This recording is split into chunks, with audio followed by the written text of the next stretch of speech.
ang mga kwento ng pag-ibig, kwento ng buhay at kwento ng pag-asa dito sa Barangay Love Stories. Love Stories. Ang pagkakaroon ng pagkakataon na makapag-aral sa kolehiyo ay isang biyaya na hindi dapat sayangin.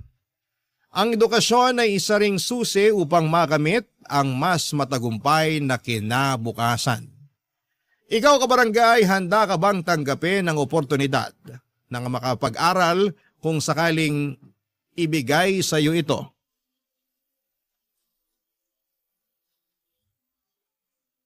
Dear Papa Dudut, magandang araw po sa inyo at sa lahat ng mga nakikinig sa Barangay LS. Isa po ko sa mga tagahanga ninyo at hindi po pwedeng matapos ang araw ko na hindi ko napapakinggan sa radyo namin ang programa ninyo. Oo, alam ko po na pwede akong makinig sa Facebook o sa TikTok pero iba pa rin yung vibe kapag sa radyo ko kayo napapakinggan. Itago nyo na lamang po ako sa pangalang Kulet at may tuturing ko po ang sarili ko bilang isang breadwinner. Matanda na po kasi sina mama at papa at ayoko na silang pagtrabahuhin pa dahil baka makasama sa kanilang kalusugan. Kaya't nagdodoble kayod na lamang ako sa aking trabaho bilang empleyado sa isang laundry shop. Aaminin ko po na sobrang hirap ng buhay pero sa awa naman ng Diyos ay nakakaraos naman kami sa aming pang-araw-araw. Mabuti na lamang at may malasakit ang amo ko sa laundry shop. Madalas niyang pinapayagan ako mag-advance sa sahod kaya naman nakatutulong din ako sa pagtatapos ng high school ng nag-iisa kong kapatid na si Giselle. Malaki po ang pangarap ko para kay Giselle at ayoko na maranasan niya ang hirap na dinanas ko bilang isang breadwinner. Mahirap po ang buhay dito sa probinsya namin. Kasi hindi kalakihan ang sahod at kakaunti lang ang mga oportunidad na may maayos na kita. Kadalasan pa ay college level o graduate pa ang hinahanap ng mga employer. Ayoko na matulad sa akin si Giselle na hindi man lang nakapagtapos ng pag-aaral. Kaya nung makapagtapos siya ng high school ay sobrang proud ko po sa kanya, Papa Dudut.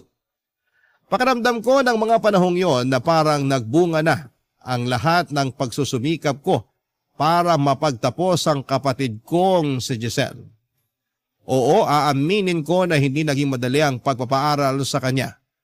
May mga pagkakataon na medyo lakwatsera siya at hindi pa rin maiwasan yung mga grades niya na pasang-awa. Pero sa kabila ng lahat ng yon, sa awa ng Diyos ay nakapagtapos pa rin siya ng high school. Mabuti na lang at nandyan ako para gabayan siya para ituwid yung mga pagkakamali niya at ipakita sa kanya kung gaano kahalaga ang pag-aaral. At syempre bilang isang proud na Pilipino ay hindi mawawala ang handaan pagkatapos ng graduation. Nangutang ako sa kaibigan ko para mapagdaos kami ng kaunting salo-salo. At in-invite ko na rin ang mga kamag-anak namin. At sa mismong araw na yon ay nagkaroon kami ng pagkakataon na magkausap ni Giselle tungkol sa mga susunod niyang hakbang sa buhay niya, Papa Dudut.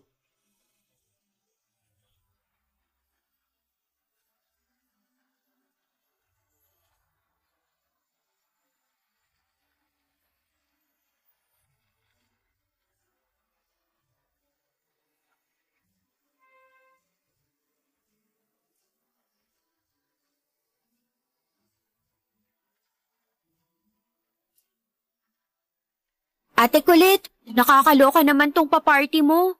Kinailangan mo ba talagang imbitahan yung mga kamag-anak natin? Wala namang ambag yung mga yan sa buhay natin eh. Tingnan mo nga yung iba dyan oh, nakahanda na yung supot. Huy, hinaan mo nga yung boses mo. Mamaya may makarinig sa'yo. Ano ka ba? Hayaan mo na. Minsan lang naman to eh. At isa pa, proud na proud ako sa'yo. Kasi nakapagtapos ka na rin ng high school sa wakas. Kaya deserve na deserve mo tong handaan na to. Ay grabe kung makapagsalita ka naman. Parang wala kang bilib sa akin ah. Pero seryoso ate, thank you. Na-appreciate ko tong pa-party mo para sa akin.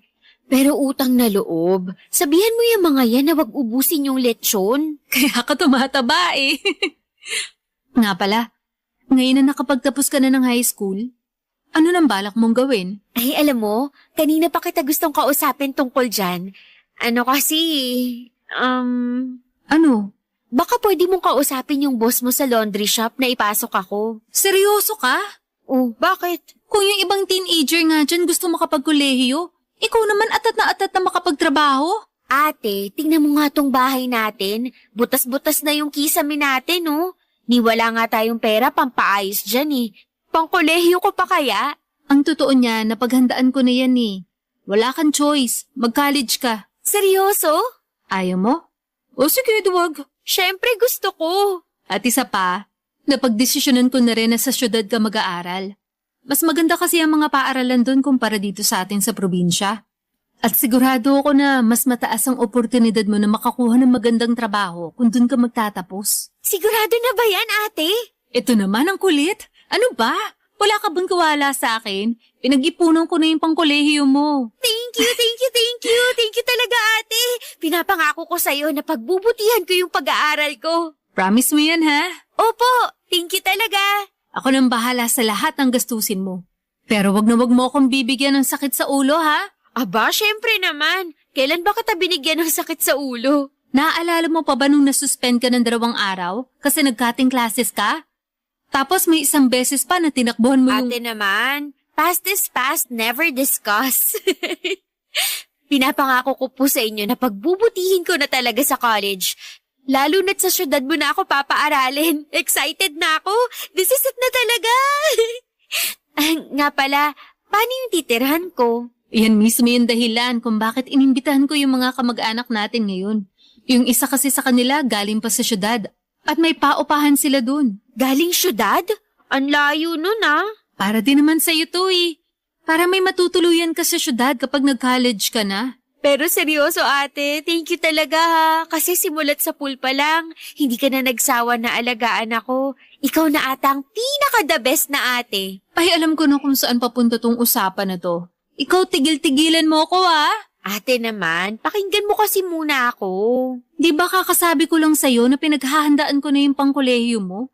Lalong-lalo na at sa syudad pa kita pag-aaralin. Ate naman kakarag-karag na kasi tong cellphone ko. Ayaw na gumana ng speaker. Kita mo na? Ay, may extra ako na headset sa kwarto. Sa'yo na yun. Headset? Napaka-hassle naman nun. Ate, eto na lang ang isipin mo ha. Malalayo na ako sa'yo. At syempre, kakailanganin ko ng maayos na cellphone para matawagan kita. O sige na, kahit kailan ka talaga. Oo na. Anong cellphone ba yung gusto mo ha? Ay, gusto ko yung tigtatatlo yung camera sa likod. Pambihira ka? Akala ko ba speaker lang yung problema ng cellphone mo? Ate naman, kung bibilhan mo ko ng bagong cellphone, mas mainam na yung maganda at latest na model yung bilhin natin, di ba? Para sulit. O siya, sige na. May kakilala ko na nagpapautang ng cellphone sa Facebook. Kakausapin ko yun mamaya. Bongga! I love it! Thank you, ate. Sobra! Payakap naman, oh. Siguro'y marami sa mga kabarangay natin ang iisipin na ambisyosa ako dahil gusto kong sa syudad pag-aralin ng kapatid ko.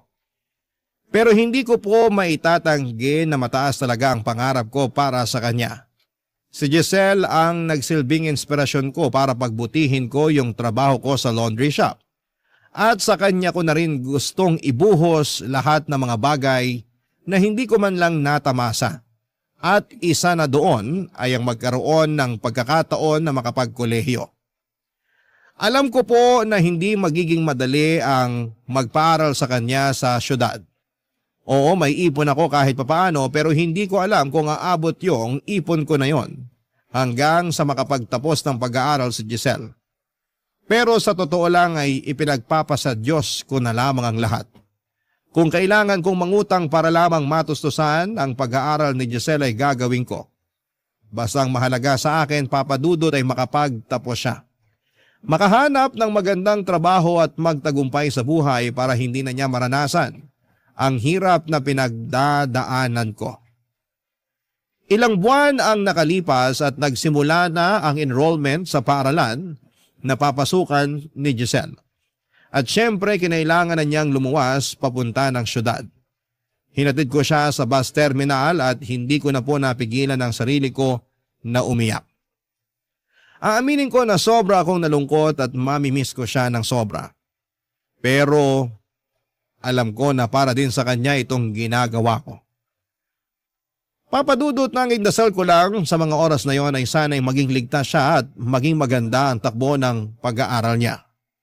Laking pasasalamat ko rin sa kamag-anak namin at tumulong sa amin kasi binigyan kami ng discount sa paupahan at hindi na sila nang hingi pa ng advance payment at deposit para sa kwarto na kinuha ko para kay Giselle. Noong nasa bus terminal na kami ni Giselle, hindi ko na nga napigilan ng sarili ko na yakapin siya ng napakahigpit. Pero kailangan kong maging matatag, hindi para sa akin kundi para kay Giselle at sa kanyang magiging kinabukasan.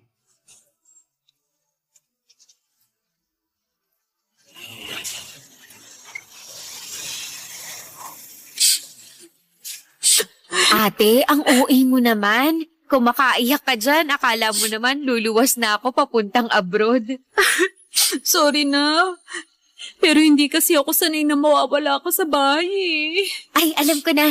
Magtatrabaho na lang ako sa laundry shop na pinapasukan mo. Nang sa ganon, hindi mo na ako mamiss.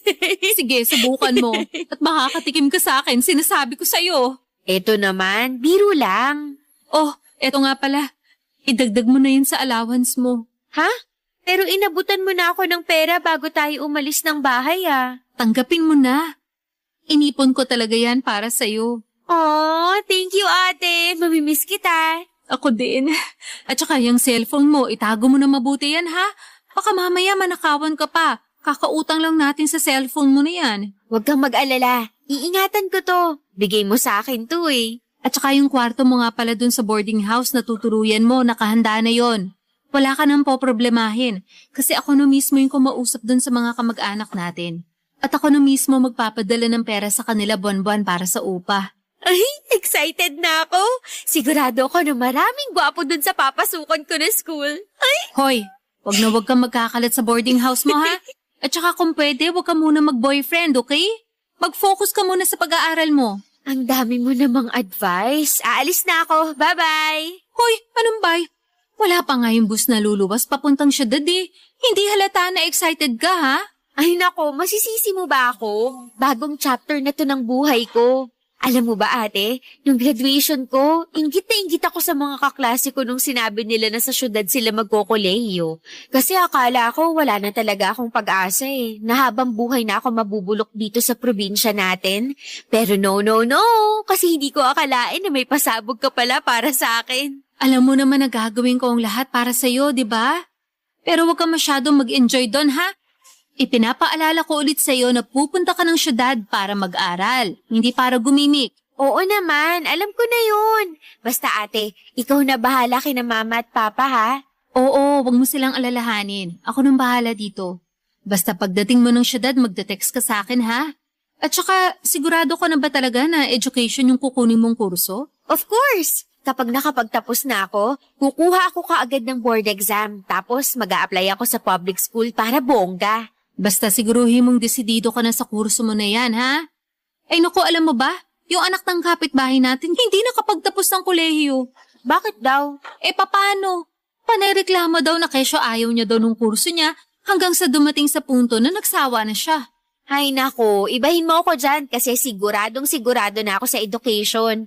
At ate, pwede bang tigil-tigilan mo na yung kakachismis sa mga kapitbahay natin? Ay, yung isang kapitbahay natin, narinig ko na buntis daw. Ha? Sinong kapitbahay? Okay, Tams? Chismosa ka rin Mamimiss na talaga kita ate. Payakap nga. Mabimiss din kita, sobra.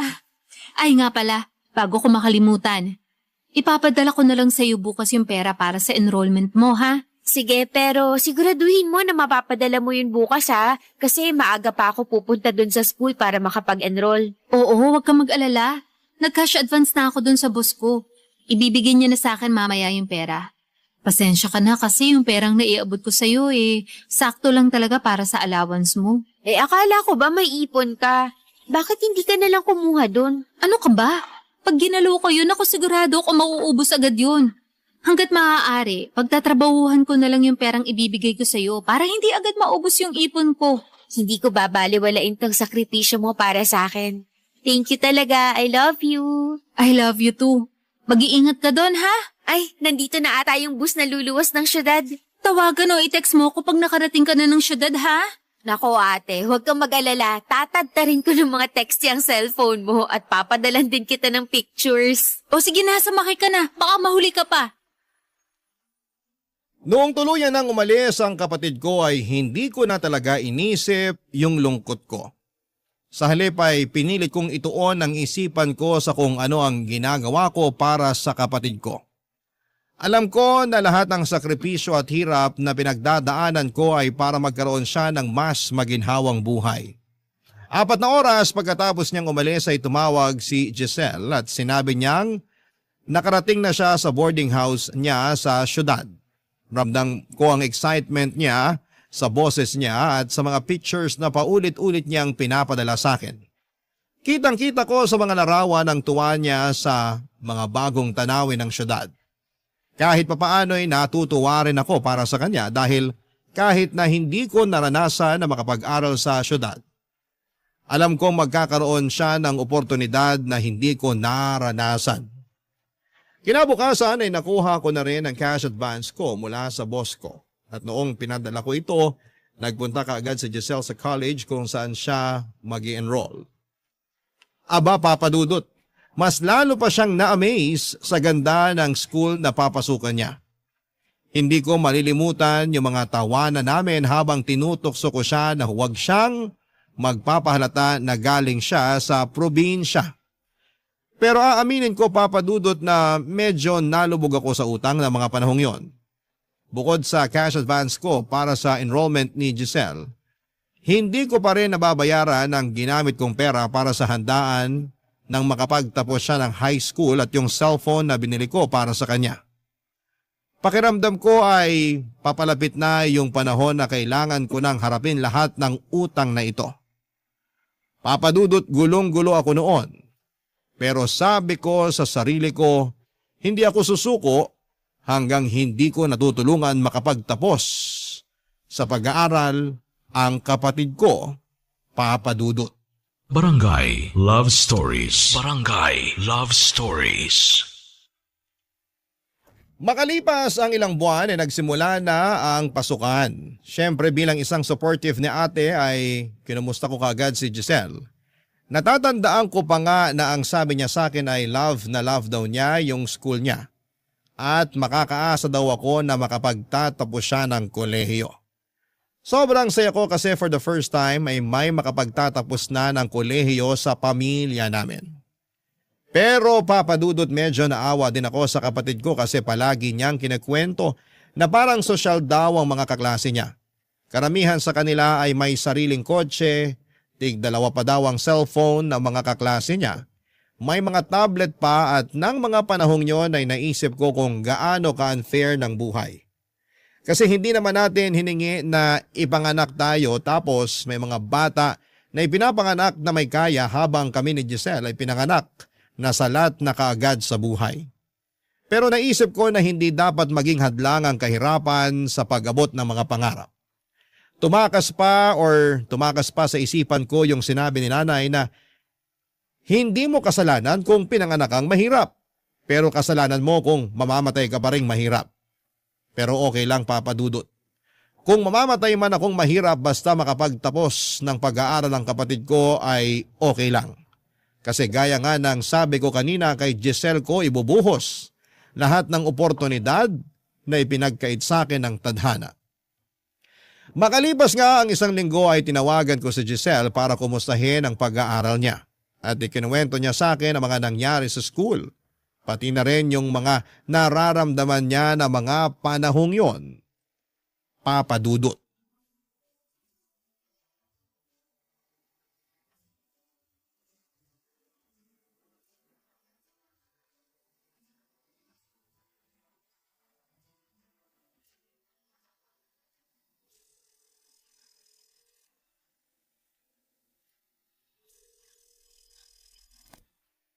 Ate Kulit!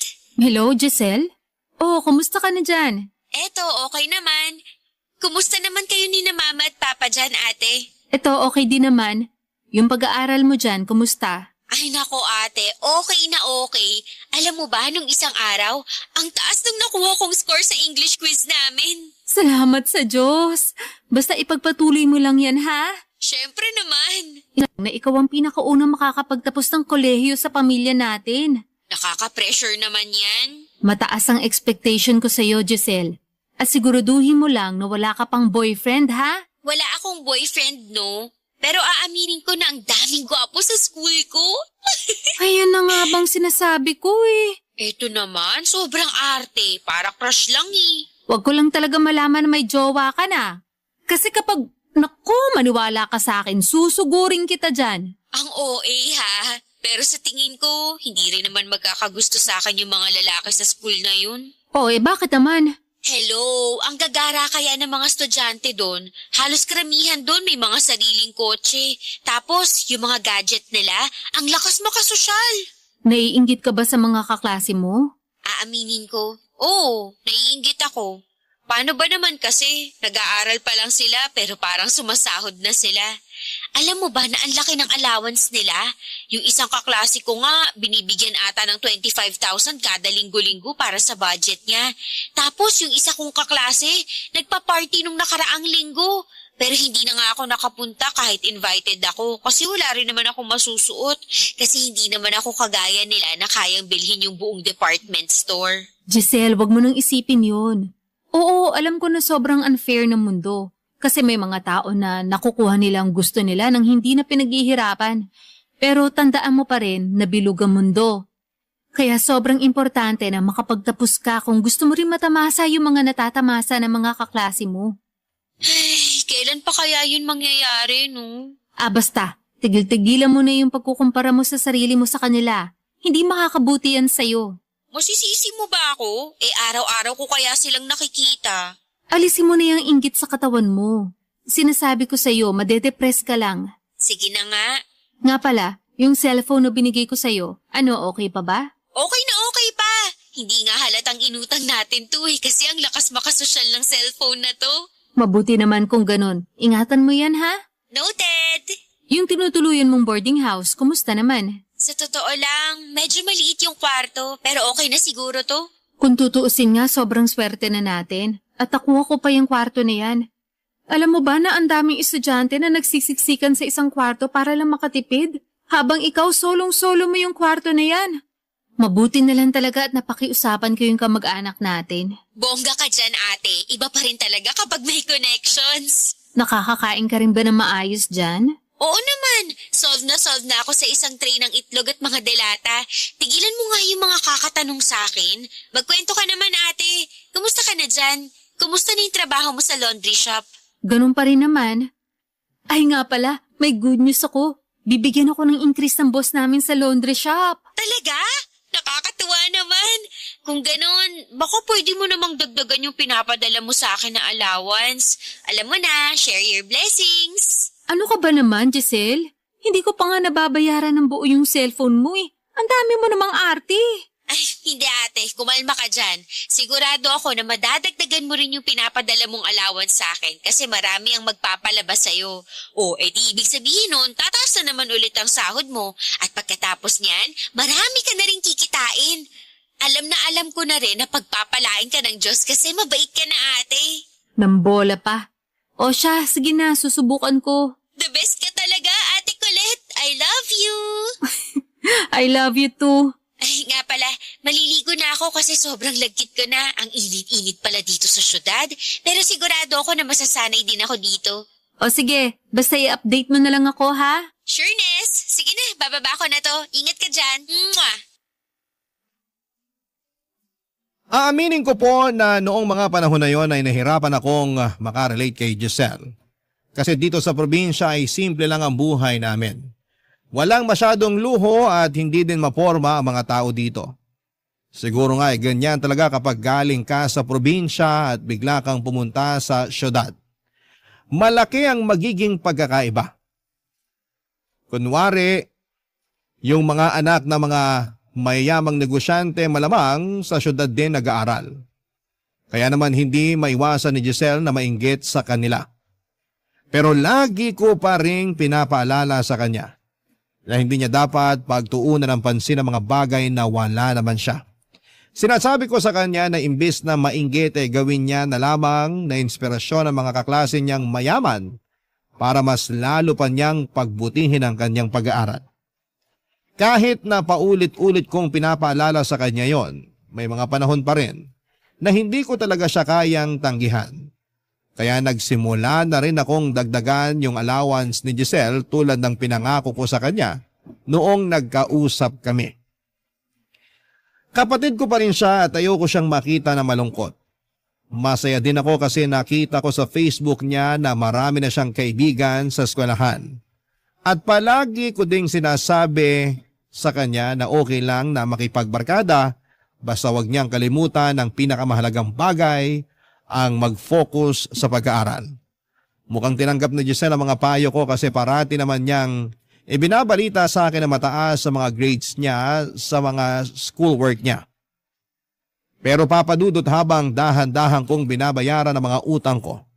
Tumawag si Giselle at may mga sinabi siya na lalong nagdagdag sa bigat ng mga iniisip ko, papadudot.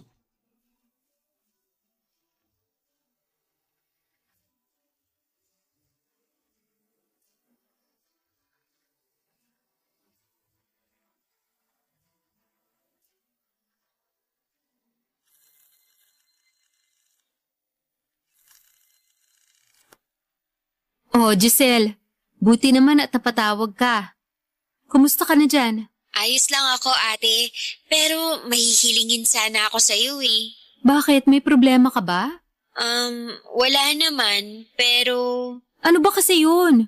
Ano, kulang pa ba yung allowance na binigay ko sa'yo? hindi. Wala ka na ba makain dyan? Hindi yun. Wala akong problema sa pagkain. Eh ano? Tungkol ba to sa upa? Sinisingil ka na ba dyan? Huwag kang mag-alala kasi papakiusapan ko pa yung mga kamag-anak natin na sa makalawa ko na lang sila babayaran. Hindi, walang naniningil sa akin, okay? So ano? Puhulaan ko pa ba kung anong nasa isip mo? Magsalita ka na kasi. Naku Giselle, pag hindi ka pa nagsalita, ibababa ko na talaga to. Kailangan ko ng bagong laptop. Ano? Sandali lang. Ba't biglaan naman yata to? Wala akong magagawa. Required kasi sa school eh. Hindi ba pwede na gamitin mo na lang yung cellphone mo? Ang mahal-mahal kaya niyan. Hindi uubra to. Kailangan ko kasi ng malaking screen eh para dun sa presentation na gagawin namin ng mga kaklase ko. Giselle naman, alam mo naman na ang dami ng gastusin, di ba? Sigurado naman ako na may internet cafe dyan. Doon ka na lang kaya pumunta. O di kaya, manghiram ka na lang dyan sa mga kaklase mo. Ang baho-baho ng mga headphones sa internet cafe eh. Tapos ang dami pang bata na naglalaro dun. E di manghiram ka na lang sa mga kaklase mo. Di ba sabi mo mga mayayaman yung mga yun? Sigurado ko na pahihiramin ka nila. Seryoso ka ba talaga, ate? Nakakahiya kaya manghiram. May laptop silang lahat at ako na lang ata itong napag-iwanan eh. Ay, magkano ba kasi ang laptop na gusto mo? Mga nasa 20 to 30,000. 20,000? Giselle naman! Sige na naman oh. Wala pang second-hand na laptop? Yun na lang kaya ang bilhin natin. Ayoko ng second hand. Madaling masira yun eh. Giselle, ewan ko, hindi ko alam. Basta gawin mo na lang ng paraan yan, ha? Kaya mo na yan. Pambihira. Ba't mo pa kasi ako pinag-aral dito sa syudad kung hindi mo naman pala kayang tustusan yung mga pangangailangan ko? Hindi pangangailangan yan, Giselle. Ang tawag dyan, luho. Anong luho? Hindi ba't sinabi ko na sa'yo na required yung laptop sa klase namin? Huwag mo kung pinaglololo ko. Alam ko naiinggit ka lang sa mga mayayaman mong kaklase kaya ka nagkakaganyan. Naiinggit? Ay, palibasa, wala kang alam kasi sa probinsya ka lumaki. Subukan mo kayang pumunta dito sa syudad.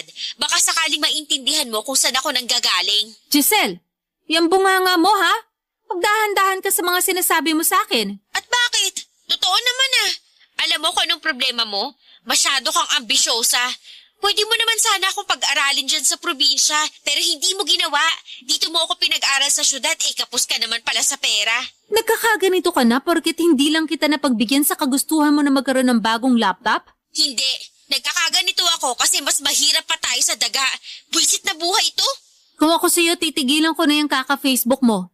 Para hindi ka na naiinggit tuwing nakikita mong may bagong gamit yung mga classmate mo. Walang kwenta yung suggestion mo kasi araw-araw ko sila nakikita sa classroom na may mga bagong gamit. E di lumabas din ang totoo. Na hindi mo kailangan ng bagong laptop at totoong naiinggit ka lang. Alisin mo na nga yung inggit sa katawan mo. Hindi nakakaganda yan, sinasabi ko sa'yo. Sige na nga, bumili na lang tayo ng second-hand na laptop. Wisit. Pero kailangan ko na yun this week kaya please lang. Magkano ba abutin yung second-hand na laptop? Nasa 10 to 15,000. Ano? Akala ko nasa 4,000 lang yan na. 4,000? Ate, laptop yung pinag-uusapan natin dito. Hindi mo murahin na cellphone. Naku Giselle, tigil-tigilan mo nga ako. Wala akong 10,000. Sandali lang. Ang mahal-mahal ang binabayad ko sa school mo, ha? Wala man lang ba kayong computer sa school nyo? Doon ka na lang kaya sa school nyo mag-computer. Ewan ko sa'yo. Bahala ka sa buhay mo. Visit. Hello, Giselle? Giselle! Papa Dudut, sobra po akong nasaktan sa mga sinabi ni Giselle sa tawag na yon. Talaga pong ipinamukha niya sa akin na salat kami sa buhay at parang hindi pa sapat ang lahat ng sakripisyo ko para matulungan siyang makapag-aral sa isang magandang eskwelahan. Hindi ko po maintindihan kung bakit bigla siyang nagbago. Noong nasa probinsya pa siya, aaminin ko na may maarte na siya. Pero eto po talaga yung first time na binastos niya ako ng ganon. Kaya sobra po talaga akong nadismaya noong nagsimula siyang magsalita ng ganon sa akin. Dumaan po ang mga linggo at palagi kong pinapaalala kay Giselle na hindi siya maghihirap habang buhay basta magsumikap lamang siya. Ibinuhos ko na siguro ang lahat ng magagandang salita para mapagaan ang kalooban niya. Sinabi ko pa nga sa kanya na kapag nakapagtapos siya ng college ay mabibili niya ang lahat ng gadgets at gamit na gusto niya. Pero parang hindi yata tumalab ang mga sinabi ko. Kasi karamihan sa mga mensahe ko sa kanya sa Facebook ay seen lang. Naaawa ako sa kanya pero sa totoo lang ay naiirita na rin ako. Kung tutuusin ay dapat magpasalamat siya na nakakapag-aral pa siya sa magandang eskwelahan kahit na hindi naman ganong kalaki ang kinikita ko.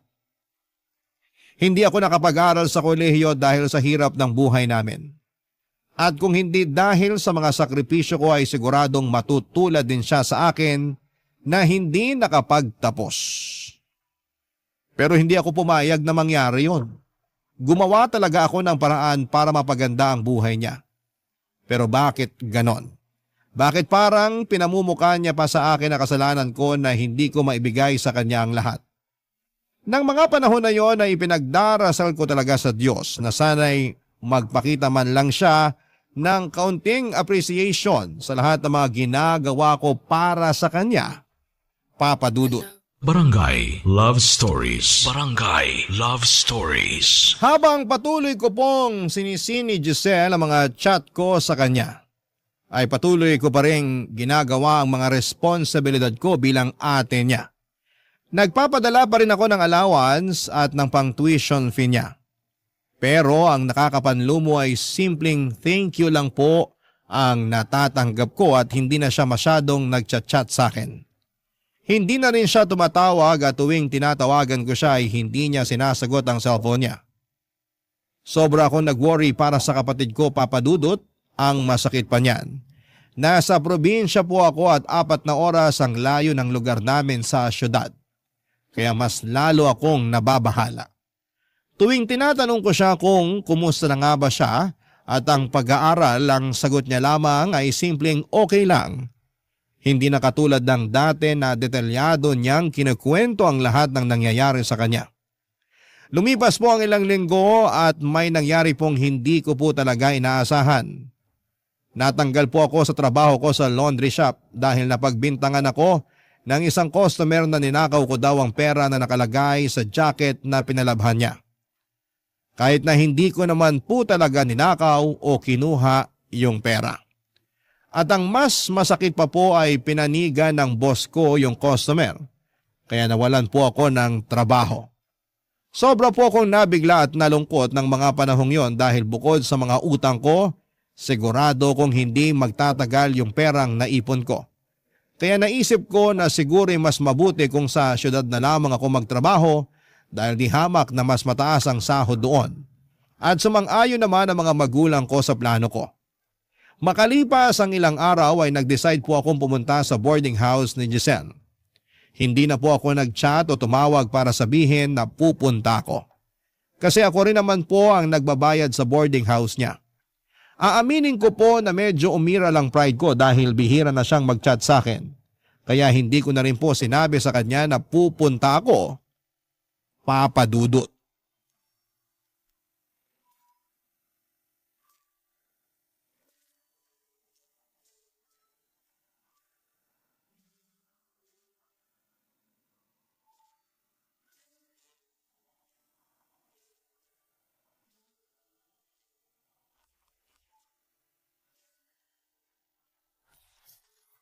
Ate Kulit?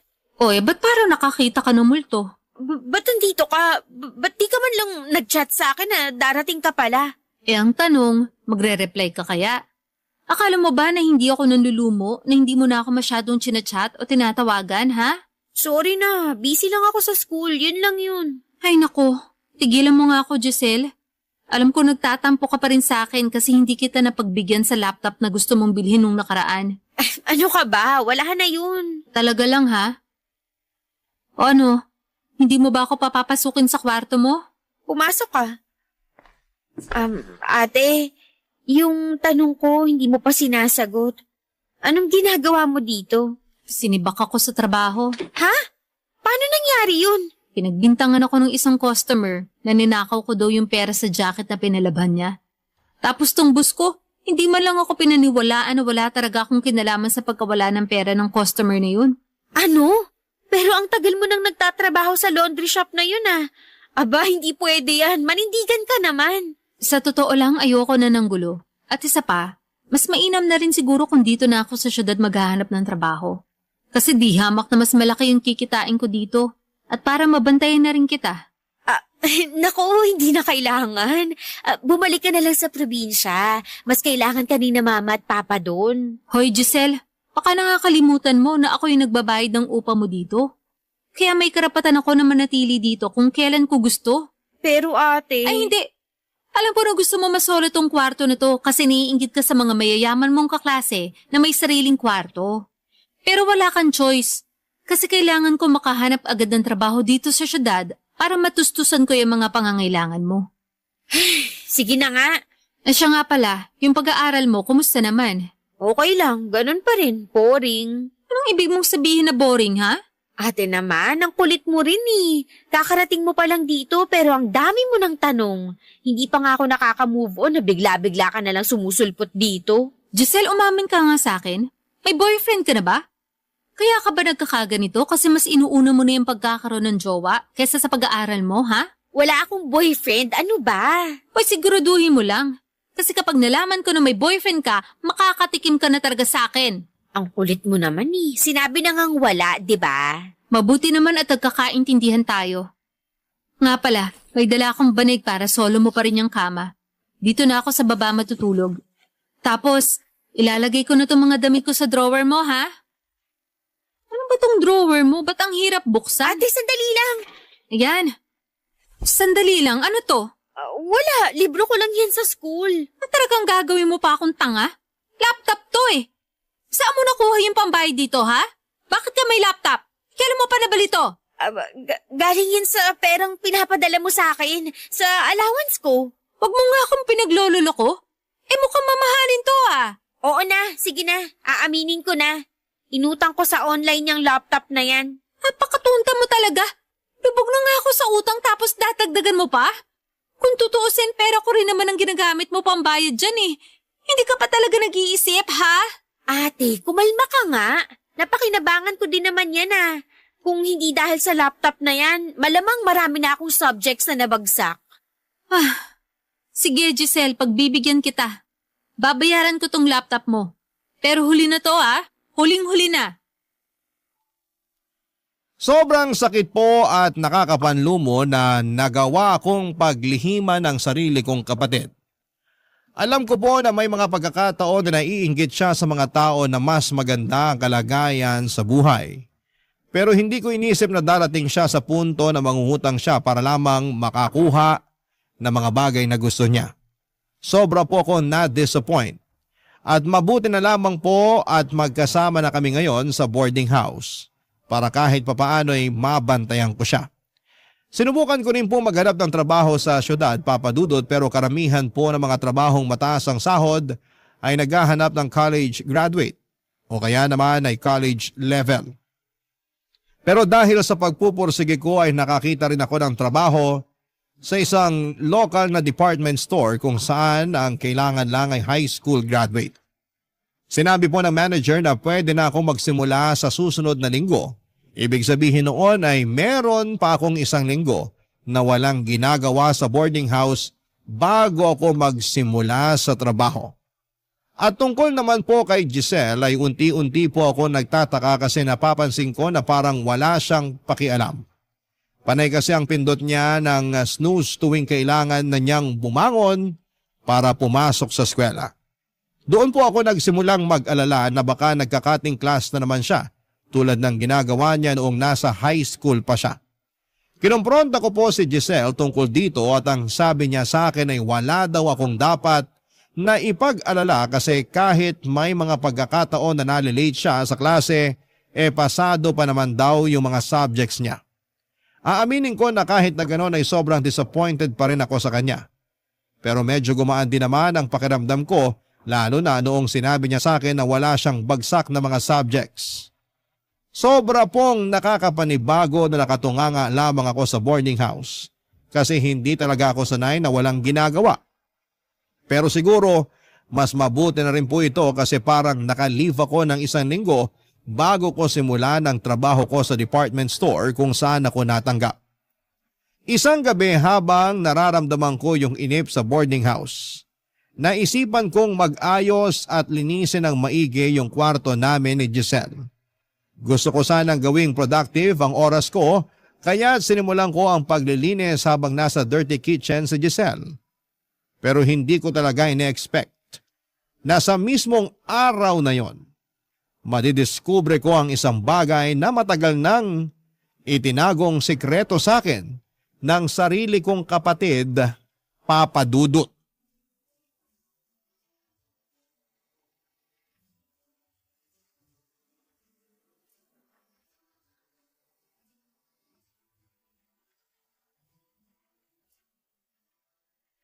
Ate, magsasaing lang ako dun sa kusina ha. Sige. Dadalian ko na lang yung pagsasaing kasi hindi pa nakakauwi yung ibang boarders. Sigurado ako na magsisiksika na naman ang mga yun sa kusina mamaya. Mabuti pa nga. Sige na, bilisan mo na yung pagsaing para makakain na tayo. Sige, tawagin na lang kita pagluto na yung kanin para makakain na tayo. Ay, nga pala, saan mo gusto kumain? Dito o sa sala? Kahit saan, ikaw bahala. O sige, tawagin na lang kita mamaya. Maiwan na muna kita dyan. Isasara ko na tong pinto ha. Bagot na ako sa kwarto na to. Ay, makapaglinis na nga lang. Kahit kailan ka talaga, Giselle. Kababae mong tao pero ang kalat-kalat mo.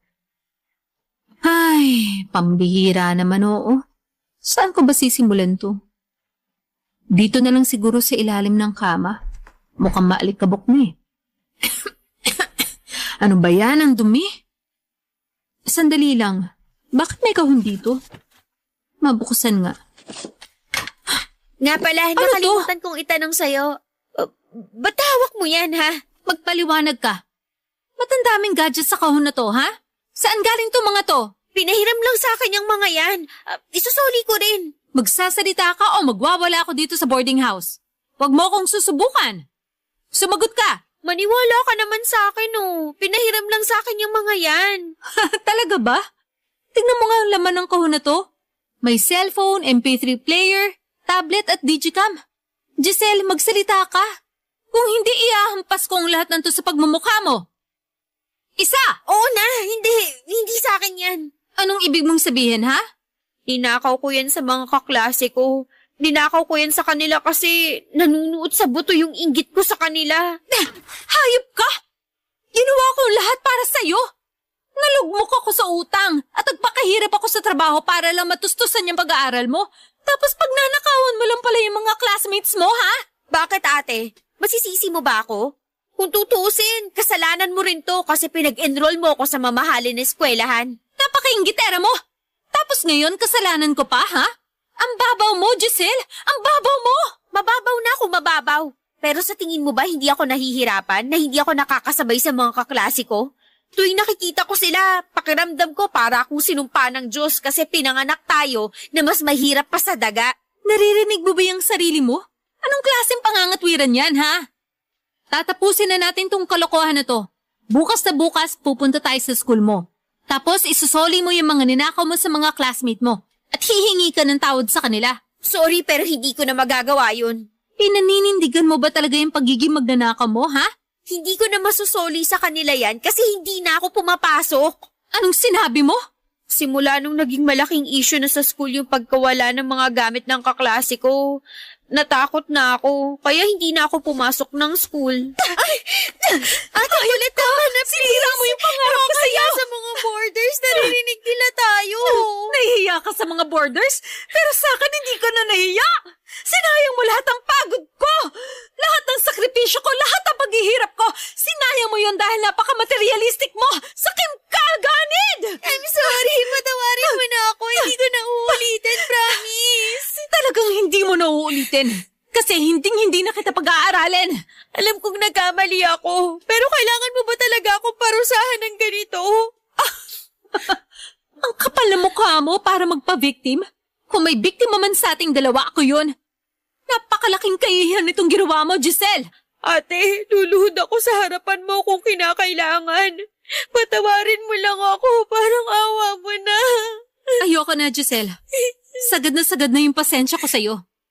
Isusoli mo to mga ninakaw mo, pero itong tatandaan mo. Simula sa araw na to, wala ka na maaasahan na kahit anumang tulong galing sa akin.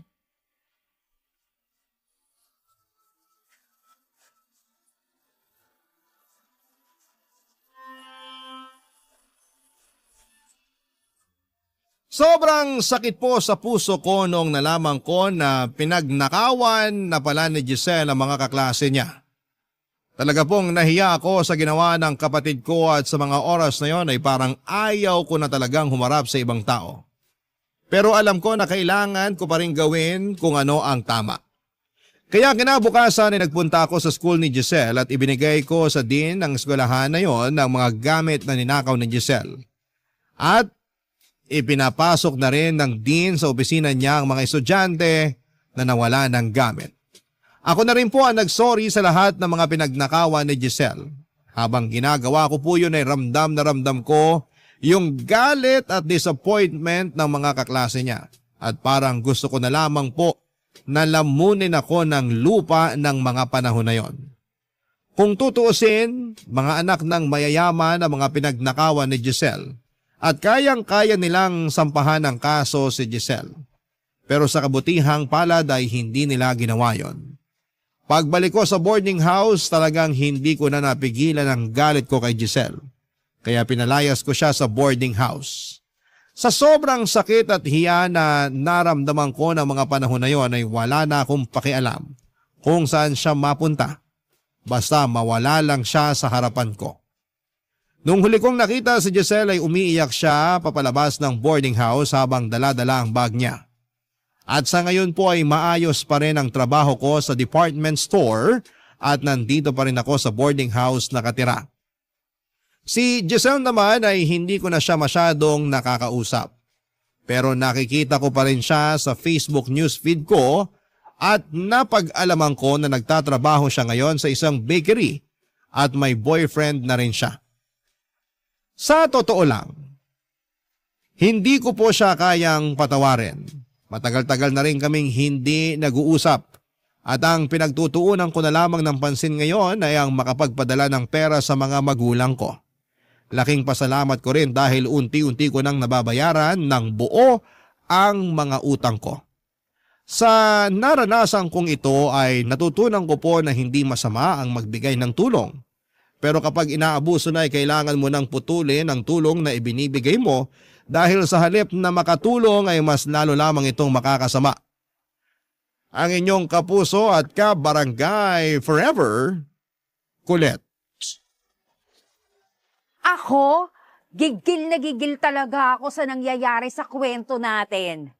O ikaw, kabarangay, kumukulo rin ba dugo mo? Pwede kang mag-iwan ng comment sa ating comment section.